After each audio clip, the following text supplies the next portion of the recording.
歡迎光臨東涌站，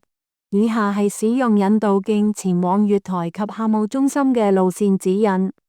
如要前往月台，請於閣下現時身處位置後轉，沿引導徑前行至第一個分叉口右轉，再前行至第二個分叉口左轉，然後沿引導徑前行，便可到達入閘機。如選擇使用樓梯前往月台，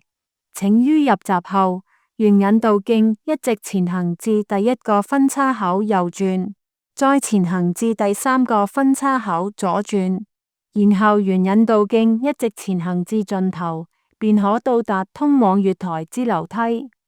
如選擇使用升降機前往月台，請於入閘後，沿引導徑一直前行至第一個分叉口右轉，然後前行至第二個分叉口左轉，再前行，便可到達通往月台之升降機。